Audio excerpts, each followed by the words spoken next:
look into the mirror and being honest with yourself and saying, whatever it is you're struggling with, whatever you need to heal from. And even if you don't know, facing those things that you know that are of you that you want to get rid of, whether it's an addiction, or anything of the sort. So just being honest with yourself and most importantly, having grace. Because I think when we start going through the process of healing, we start beating ourselves up like, oh, I made a mistake. I went back to this. Just have grace with yourself. We're humans. We're not perfect.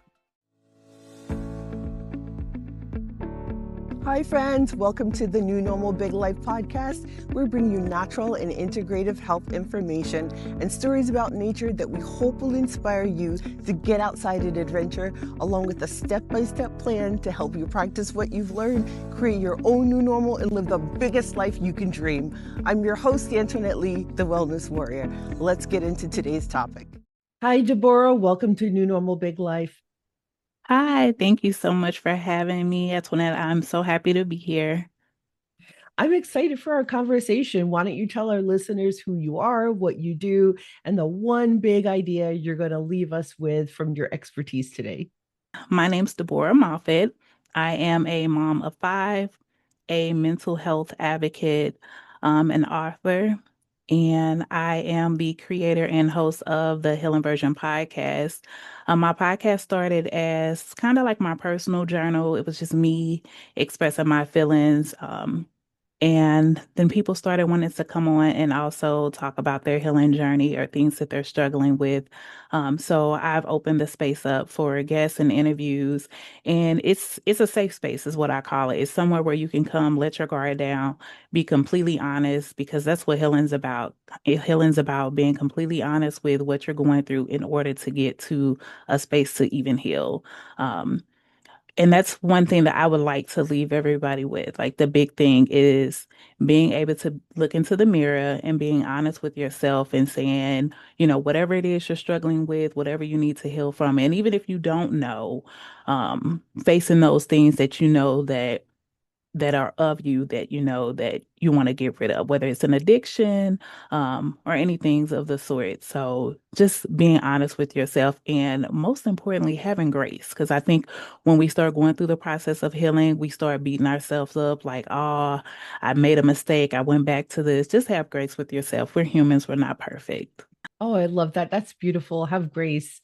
And, we're coming out of the holidays, November, December, January here in the United States are a big holiday season. And we've probably have spent a lot of time with families, but there's a segment of us who are estranged from our families. And we'll talk about that in a moment. But what are some signs that a family is dysfunctional? Even if on the outside, everybody is looking at your family thinking, oh, this is a pretty normal American family. What are the signs of dysfunction? Signs of dysfunction, I call it trauma dumping. And then the black sheeps, the people who feel like they don't belong in the family or they're not accepted for whatever choices they make. I feel like in the black family, it has a lot of the LGBT. They don't always get pulled in and get loved on. So signs of dysfunctional families, I feel like a huge part of that is communication. Watch how they communicate. Do they love on each other? Support. Support's another big one. Do they support each other? Do we show up? Do we come, do we show up when it matters? I feel like a lot of times people will show up for like celebrities or go to concerts and support people that they may never even breathe the same air as, but they won't support family.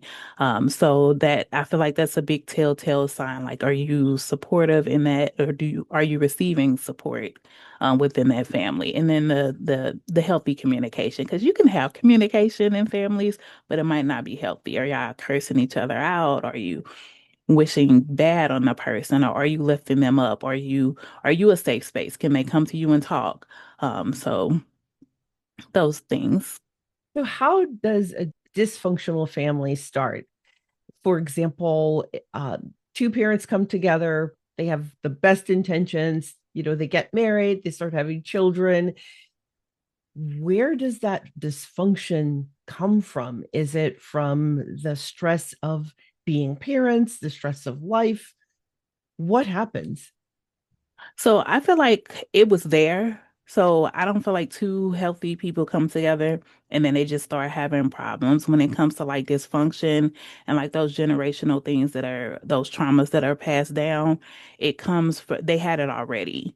And then having a child is probably just making it exasperate and they're able to look into it because now we got to sit down and we have to make decisions together. What's best for the family? What's best for the kids? And if you have two people with, say, two different walks of life and they weren't raised the same way, they may not agree on the same things when it comes to raising that child, which then can create some problems. And a lot of times those problems and dysfunctions, they grow. I call them Legos under the rug. They kind of grow because the communication. I'm going to always go back to communication because I just feel like a lot of the things that we go through and we deal with, especially within the family unit, can be resolved with some communicating.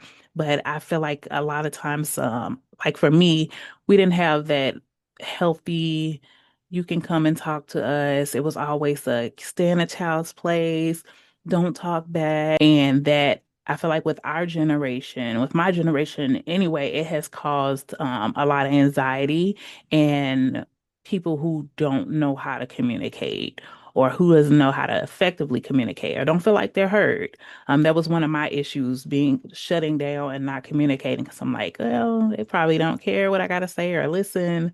So but to answer your question, I feel like those issues they're already brewing before the relationship. They just get to come out in that space where, it's feasible for it to come out. You mentioned about dysfunction in the Black family. Do you think there's a difference based on your professional expertise and experience? Is there a difference in the kinds of dysfunction based on ethnicity or culture or religion? I will say I did at one point when I first started my journey.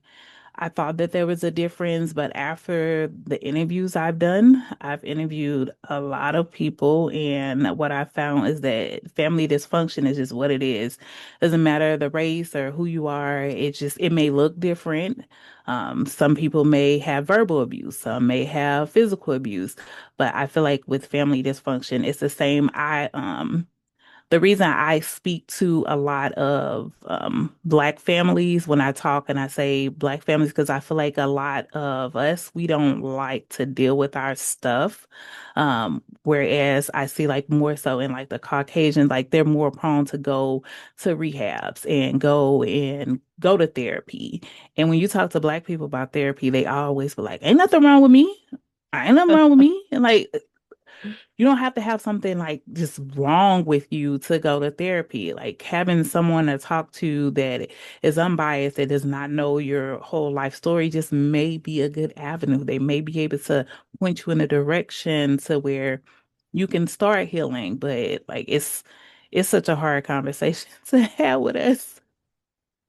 Well, as a person who's been through many years of therapy after serving in the military and managing post traumatic stress, I can tell you that what I got out of therapy was the ability to process what happened to me and how I feel about it and what I'm going to do with my life moving forward with a relative stranger, someone I'm meeting for the first time on the first day of our sessions together was so much easier than trying to talk to a parent or a sibling. Because let's be honest, like most of the parents, like for me, like most of my traumas and things that I deal with are passed down or were direct reflection of my childhood and what I went through with the parent. And trying to talk to them about that stuff, they're so dismissive and oh yeah, yeah, and it's like trying to that it don't help me. Like that makes me even sadder. I can remember trying to talk to my mom about something and I brought it up and she completely changed the subject on me and it hurt my feelings. So it's like I'm not trying to talk to a parent. And then I have a sister who went through a lot of the same things, probably even more than I went through. And trying to talk to her is like She's not ready to like even go through or have those conversations. So it's even hard trying to talk to her. So why not talk to somebody who is trained and that's a professional who has gone to school, who has equipped themselves to be able to help you through whatever you're going through? I love that. So, how do these dysfunctional patterns from childhood show up in our lives as adults and affect our relationships and self esteem and even the way we parent children of our own? So a lot of times, so one example that I can think of is the relationship that I had, or I would say didn't have with my dad. The type of men that I chose as an adult, the things that I put up with, the abandonment issues, those so as a grown woman, I'm yearning for a father figure in a romantic relationship. Like what? And I didn't realize it at first, but now I'm just like, I look back and I'm like, I did not like that man. I liked who he was, how protective he was because I didn't get to experience that. That's something I missed as a girl. Um, so like as a mom now, like with I have one daughter and I'm very big on like that open door policy. Like they say you have it at jobs, I have it in my house. You can talk to me about anything. I'm going to tell you what it is. If you come to me with some boy problems, I'm going to tell you what it about is and what it about ain't. And I've always, since she's been old enough to have those conversations when it comes to relationships, I've had those conversations with her. And not in a negative way. I've had conversations in a way too where she understands like these are the signs. This is what you look for. This is, if this is happening, then it's probably this, give everybody a fair chance. Don't ever go into something treating a person how whatever happened in your last relationship, which is something I had to learn. So just being able to go through those experiences and then equipping my children to do even better than I did. Well, for those listeners who didn't have a strong father figure in their lives and they find themselves dating the wrong kinds of men because they're looking for someone who's going to, you're unconsciously looking for someone who's going to make you feel safe and sort of almost like be that father figure in your life, even though you don't really want that on a conscious level. One of the Hmm. ways that you can break that, and I'm not speaking from experience, I had a very good father in my life, but it's advice that I've given people before, and they say it worked for them. Is that if you find that you're dating the wrong men for you, because you're unconsciously looking for a father figure, then what you might want to develop is relationships with older men that are platonic. For example, volunteering in assisted living centers where you're meeting older men. It's not a romantic Hmm. involvement, but just developing friendships, and there's nothing wrong with what I call intentional family, people who show up in your life in a positive way, and then you just kind of adopt them as an uncle or a father Hmm. or a grandfather. I like that. I like that a lot. And I actually had someone who stepped in when I was like in high school. That was like a father figure. He passed away probably about 10 years ago. So I lost that relationship. But I never thought about adopting an uncle or a pawpaw. And it helps the person who's in assisted living whose family might not live close by or don't have Yeah. a lot of time, and then you also get the benefit of having a pawpaw that maybe is not biologically related to you, Yeah. but they can still fill that role. And I'm sure there are a lot of people who would love the company. So when we talk about dysfunction or think about dysfunction and we want to start talking about it with our families, I could relate to the idea of, well, if I open that box, it's going to break up my family. Talk us through that and how we can manage that whole situation. Well, I will say this. I'm probably a little different than your average person because I don't care. If you listen to my podcast and you listen to my dysfunctional family series, like I genuinely do not care. I'm going to talk about it. I'm going to speak about it. I'm going to call it out. And if you don't like it, change it. because nothing that I'm saying is wrong. I don't put names in my episodes. I don't really talk to a lot of specific situations unless they're directly affecting me. So, like, I mean, for somebody who may be not as bold as I am, I would say maybe start with the family members that you have the closest relationships with, and then start building with them, and then try to venture off, or try to do like family functions. You know, if you want to build those relationships, I'm an advocate for only reaching and dealing with the people who are good for your nervous system. Don't go reaching for trying to build relationships with people who you know are going to try to use and abuse you. Even family, I will cut them off. Don't talk to them. No, you don't have to, don't ever feel obligated to have a relationship with somebody because of what the relationship is. Mother, father, sister, brother. I don't care. If they ain't good for you, snip, snip, cut them off. Before we cover the next topic in this episode, I want to introduce you to the adventure sports lifestyle with what I like to call a micro story about an adventure that I've had. The adventure sports lifestyle and my deep connection to nature is essential to my good health, so here's the story. I wanted to help my neighbors in an apartment complex to love nature as much as I did because I started to notice that we lived in this great community, but they would leave things floating in the pool. They just didn't respect or take care of this beautiful natural environment that we had. So I put up a flyer and announced that if you want to learn how to grow a container garden and have fresh herbs on your balcony, join me.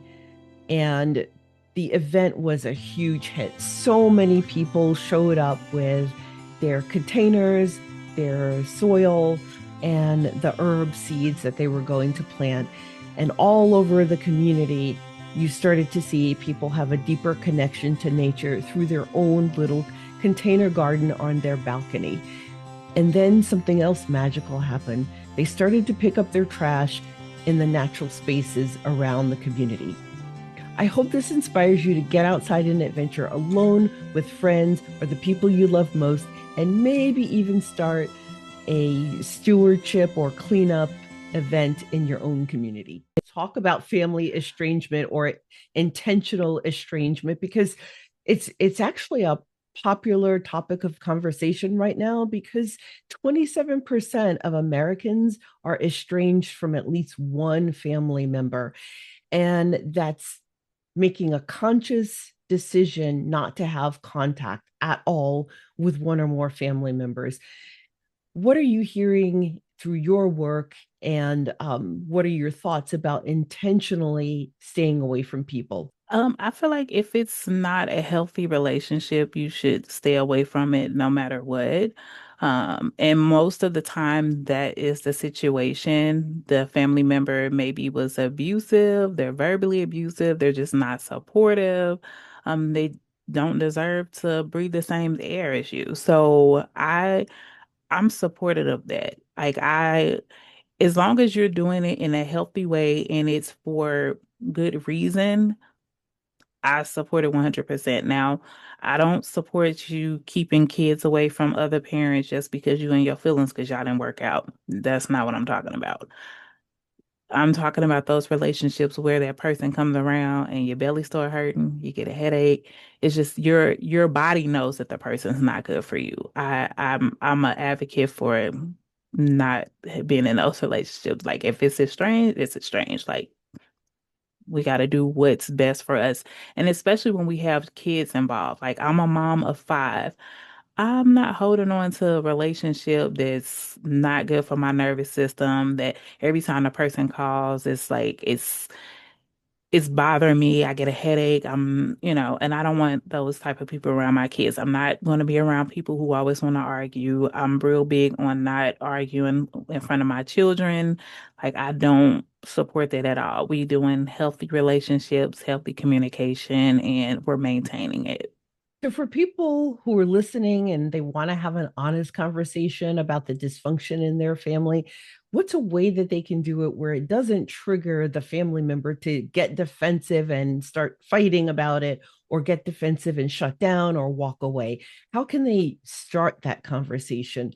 And just sharing from my own experience, my mother was a really difficult person to love. She was kind of one of those cups with a crack in the bottom, and all the love you poured into it just ran out of it very Hmm. slowly. And, she created a lot of tension in our household, but my three of my four siblings are on the spectrum. And so there was a lot of dysfunction because there was this need from my parents to have them act a certain way that they probably were not capable of doing because of their challenges. So Hmm. we had a lot of dysfunction in the family, but we could never, ever, ever talk about it, even when we were adults. I never did figure out how to talk with my parents about our family dysfunction before they passed away. What can listeners do to open up that conversation with their parents? So if you have a parent that's hard to talk to or they're like defensive, the first thing I would think about is like maybe going to family therapy. But I think overall having someone, if it's maybe another family member that has a mutual relationship with both parties, with you and the parent who can be present to kind of mediate the situation, I think that would be better and it will be more of I think it'll be a healthier outcome because when you have those, I think even as a grown up and you have a parent who's like made you feel a way as a child and you still don't have a healthy relationship, you still turn into that little child, like as an adult around them. Like however they made you feel as a child, whether they talk down or, they made you feel like nothing. So I think having that other person there to kind of like keep things like, okay, well, you be quiet and you listen to what they gotta say. And now, just to make it a respectful environment, because I think no matter what, those toxic parents, they don't care how old you are. They're going to disrespect you. They're going to talk over you because I'm your parent and what I say go and you're going to listen to me and I don't have to listen to you because you're my child and I brought you in this world. And it's a toxic mindset. So definitely just having somebody there to kind of help with the conversation. Are there some scripts or phrases or even mindsets that people can use when they're talking with their siblings, parents, extended family? For example, if I wanted to ask my aunt, for example, if she would accompany me to talk with my parents about the dysfunction in our relationship, if I said it that way, my Aunt Liz probably would have been like, "You want me to what?" Right. So, how can we get another family member to come help advocate and mediate for us? I would say be as honest as you can with that person. Maybe just saying, hey, can you come along with me while I have a conversation? I feel like it would have to be somebody that you can go to and be like, look, you know the type of relationship I have with my mom.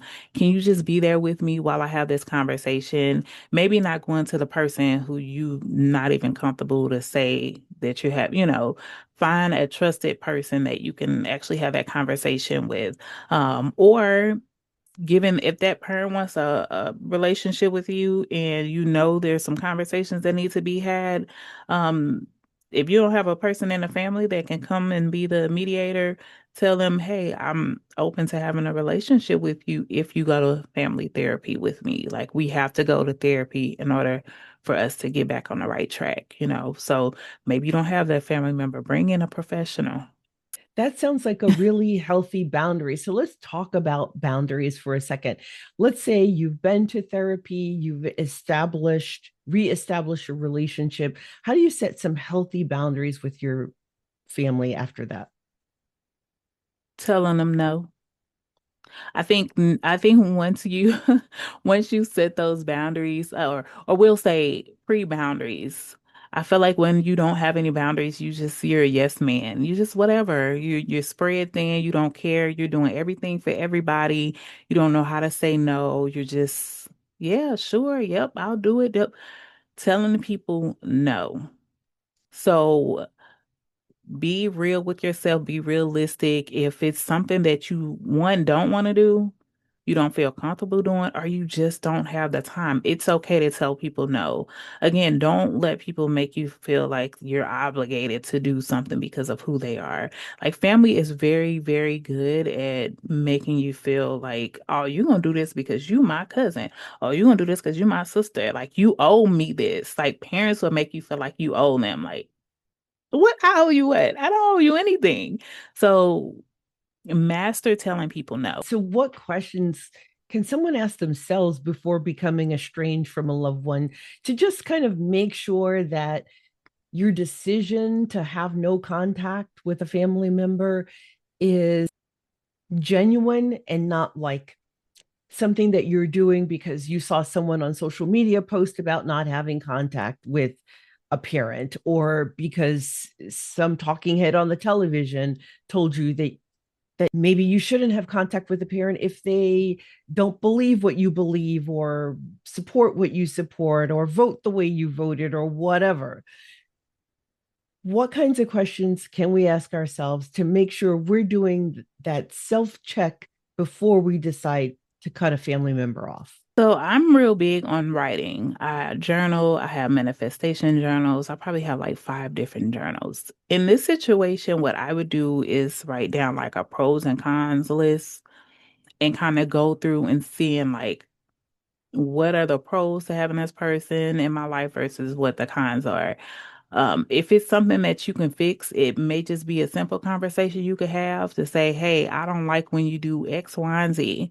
And sometimes you just got to tell people that. Now, if you continue to have to keep going back and telling a person, hey, you did this and I asked you not to, that's one of those relationships you got to kind of step back and reevaluate and just see, like, is this really worth like putting the stress and the strain and is it really worth it? And only you can answer that. Why 25 years ago, you remember when I gave you $2 in the back of the, no, like, no, no. And no is a complete sentence. Absolutely. And maintaining those boundaries are so, so important. So we've taken the listeners through giving them the confidence to make the decision to have those tough conversations. You've had the tough conversations, you've either gone through therapy or you've just decided to have no contact. How does someone start to heal from their dysfunctional childhood? Being honest with themselves. So for me, I had to sit down and figure out like what is my role in this dysfunction? Because let's be honest, we can all blame the other person. Like I can give you a laundry list of how you got me messed up. Like I could tell you all about you and what you did wrong, how you got me messed up, what you said, and I didn't like it. But true healing is when you're honest with yourself and you can say where you went wrong, how you may have made this person feel. Like what is it about you that attracted this type of person? Or why do you keep going back and dealing with this? Or, so you have to look in the mirror and really evaluate what it, excuse me, what it is about you that needs to heal, what you need to get away from. And it's about you. It's not about nobody else. It's only about you. So recently, in what I like to call virtual coffee in the cabin, because I actually live in a cabin in the woods. And one of the questions that came up recently was, how do you forgive a parent that had a parenting style that felt very brutal and violent to you as a child, but you still have a lot of emotional feelings and baggage around that experience well into adulthood? What does forgiveness look like when someone has hurt you so severely? So when it comes to forgiveness, it's about like truly being okay with what happened, like within yourself. Like I'm making up my mind to be like, okay, you did this, I'm okay, like I forgive you. Like true forgiveness starts with you first. So you gotta forgive yourself first. Because a lot of times like it circles back and and we be upset with ourselves. That's why I said have grace. Like you gotta have grace with you. And then once you forgive yourself for allowing whatever to happen, because somehow we decide to blame ourselves, then just deciding that, whatever happened, it happened for a reason. What did you learn from it? What are you taking away? And just remember, you don't have to like go back and have this grand relationship with a parent after that. Just forgive them. And forgiveness is for you. It's so that you can move on. This person's not living rent free in your head.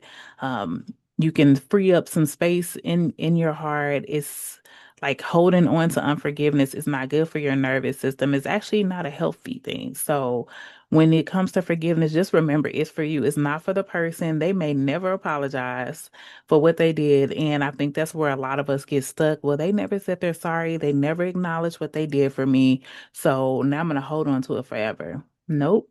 Forget about it. It happened. What did you learn from it? What are you taking away? And how are you going to not repeat the cycle in your life moving forward with your own children? So, listeners, if you are struggling with forgiving the unforgettable, forgivable, make sure you catch episode number 32, The Healing Power of Forgiveness. You can find a link to it in the show description where forgiveness expert Catherine Giovanni walks you through step by step how to forgive the small hurts, the big hurts, the ones that seem like they are crushing your soul. She walks you through how to do it, and you can download a step by step plan. You can get that step by step plan when you sign up for our newsletter at nnbl.blog, and you'll have access to all of our downloadable tips from all of our takeaways, like Deborah here today. So, Deborah, how important is professional support like therapy and coaching, or even support groups and healing from a dysfunctional family and even a dysfunctional adult relationship like a marriage that went terribly wrong? I feel like it's very important. Going through therapy took me through a journey of seeing things in a way that I've never viewed them, doing certain projects and little assignments that I would have never done on my own. My whole journaling journey has been from therapy, writing down my feelings and being able to like go back like a year ago and read. And I'd be like, girl, you was feeling like that? You you let somebody let you feel like that? And so it helps me with seeing my growth process. And I would have never thought to journal or write any of my feelings or emotions down had it not been for therapy. And I feel like just having that unbiased opinion, even with like I've never been married, but I'm pretty sure being in like couples therapy and being able to have like that mediator that I talked about earlier, like, okay, how did this make you feel when this happened? And just being able to have somebody there who can professionally make sense of things. I 100% agree with that. I've spent many years in therapy, and I can tell you that it was one of the reasons I couldn't, before going to therapy, it was one of the reasons I would only sleep 4 hours at night. I was in my head processing life and the things that happened to me as a child and as an adult while I was supposed to be sleeping. And then after therapy, now I sleep like a rock. So it can be See? really Yes. beneficial. Yes. And see, I think a lot of people have it mistaken. They think that you sign up for therapy and boom, you got a therapist and that's just it. If you get a therapist and you don't like them, dump them and go get you a new therapist. Like you should have a relationship with your therapist where you just having a conversation. Like it shouldn't be this tense. I'm talking to this professional and they're going to judge me. No, you should really be able to put your guard down and just open up and just be free. And if you can't do that, you probably just have the wrong therapist. Oh, thank you so much for that advice, Deborah. This has been so insightful. What more do you want to leave our listeners with today? Um, I I just want to leave you all with this. The healing journey and going through healing, it's a ugly battle. I like to think of it as a scar that gets a scab over it, and then you pick at it and then it gets all ugly and bleeding again, and then it gets a scab again, and then it's something that you just have to take time with. You have to have grace with yourself, and you have to be honest. Honesty is key in the healing journey. It's key. Like you have to pick out what you've done, where you went wrong, and how you can fix you. Don't try to fix somebody else, because one thing you're gonna find out is you will wear yourself out trying to fix other people and make them see from how you see it and all of that. So just work on you, have a grace with yourself, love on yourself, do things for you. I like to take myself out on dates. I do self-care dates, whatever that looks like, a massage, go eat my favorite food, whatever it looks like, pull back from work, from family, and just do some things for yourself. That's beautiful. Where can listeners connect with you and your work, Deborah? Yes, so I have a website. It is thehealingversion.com. You can get to all of the links to listen to the podcast on Apple Music, Amazon, Spotify. But if you go to the website, thehealingversion.com, it'll connect you to everything. We are on the radio every Saturday and Sunday in Atlanta, Georgia, on WDFJY Radio 99.1 FM. YouTube, all of those things. I also have articles coming out in Brain magazines that are very interesting. So check me out on Brains magazine. I have one article so far and a exclusive interview, and I do have a school community as well. So it's the Healing Version Tribe on the school community. Oh, I love it. Congratulations on your feature Thank article. you. Thank you. And one last thing. This is something that I'm sharing with you guys first because I haven't even shared it with my audience. But I will be on Tubi and Fire TV having episodes there as well. So look out for us on there as well. Thank you. Thank Congratulations. you. Thank you so much It's for allowing me to come on your platform. it's been wonderful talking with you and getting to know you. Thank you for the work you're doing. Same. Magnesium, an unsung hero, fuels over 300 bodily reactions, from heart health to stress relief. Magnesium expert Natalie Girardo, founder of Rooted In, found freedom from anxiety, insomnia, and pain through topical magnesium. It transformed my life, she says, inspiring her mission to share this mineral's power. Cardiologist Dr. Jack Wolfson calls magnesium essential for heart health, helping regulate rhythms, blood sugar, and reduce inflammation. Up to 80% of people may be deficient, facing issues like depression, migraines, insomnia, or muscle cramps. For women over 40, magnesium eases menopause symptoms, boosts energy, and supports bones. Choosing the correct type of magnesium matters. Real stories, Natalie's and mine, highlight its impact. After interviewing magnesium expert Natalie Girardo, I became a customer. I was already a magnesium fan, having been told by 2 cardiologists to take magnesium for a minor heart arrhythmia. Natalie explains it best in the Magnesium, the Mineral Transforming Lives episode of New Normal Big Life podcast. Fast forward after the interview, I bought the Rooted In bundle for sleep, tranquility, and pain relief. As a spine injury survivor with several other health challenges, I'm in constant pain.